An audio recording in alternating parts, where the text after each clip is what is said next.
സത്യത്തിൽ ഇതൊരു ഗൂഢാലോചനയാണ് കേട്ടോ. അപ്പൊ എനിക്കിത് കണ്ടിട്ട് മനസ്സിലായി. ഇത് നിങ്ങൾ ഫുള്ളൊന്ന് കണ്ടു നോക്കാം, അന്നേരം നിങ്ങൾക്ക് മനസ്സിലായി. ആദ്യം പോയി സ്വന്തം പാർട്ടിയിലെ പാവപ്പെട്ട രക്തസാക്ഷികളുടെ ഫണ്ട് തട്ടിച്ചതിനെ കുറിച്ച് അന്വേഷിക്കട്ടെ, എന്നിട്ട് ഞങ്ങളെ കണക്ക് ചോദിക്കാൻ വന്നത്. രക്തസാക്ഷി ഫണ്ട് തട്ടിച്ചതിനെ കുറിച്ച് തട്ടിച്ചിട്ടില്ല CPM വ്യക്തമാക്കിയിട്ടുണ്ട്. അവർക്ക് തന്നെ പരാതിയില്ല എന്ന് മാത്രമല്ല, അങ്ങനെ എല്ലാവർക്കും പരാതിയുണ്ട്.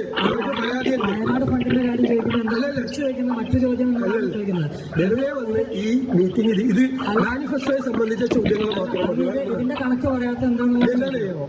ഈ ദേശാഭിമാനിയും കൈരളിയും കൂടി ഒരു ഗൂഢാലോചന നടത്തിയിട്ട് എന്നെ പ്രകോപിപ്പിച്ച് CM ഇറങ്ങിപ്പോയ പോലെ, മുഖ്യമന്ത്രി ഇറങ്ങിപ്പോയ പോലെ ഞാൻ രൂക്ഷമായി പ്രതികരിച്ചിട്ട് പോകാം. അപ്പോ സതീശനും അതുപോലെ ഒന്ന് വരുത്തി തീർക്കാൻ വേണ്ടിയിട്ട് കുറെ ദിവസമായിട്ട് ഈ പിള്ളേർ വന്നിട്ട് ചോദിക്കാൻ ഇവിടെ മാനിഫെസ്റ്റോ ഡിക്ലെയർ ചെയ്യുന്ന പരിപാടിയാണ്. മാനിഫെസ്റ്റോയിൽ ബന്ധപ്പെട്ട ഏത് ചോദ്യം ചോദിക്കാം, അല്ലാത്ത ചോദ്യത്തിനുള്ള മറുപടിയില്ല. നിങ്ങളോട് പറഞ്ഞല്ലോ, ഈ രണ്ട് ചാനലുകാർക്കും ഇദ്ദേഹത്തിനെ കാണുമ്പോൾ ഭയങ്കര ചോദിച്ചു. നിങ്ങൾ മൈക്ക് വാങ്ങിച്ചിട്ട് മാനിഫെസ്റ്റോ ഡിക്ലെയർ ചെയ്യുന്ന പദ്ധതിയിൽ മാനിഫെസ്റ്റോയെ കുറിച്ച് സംസാരിക്കും.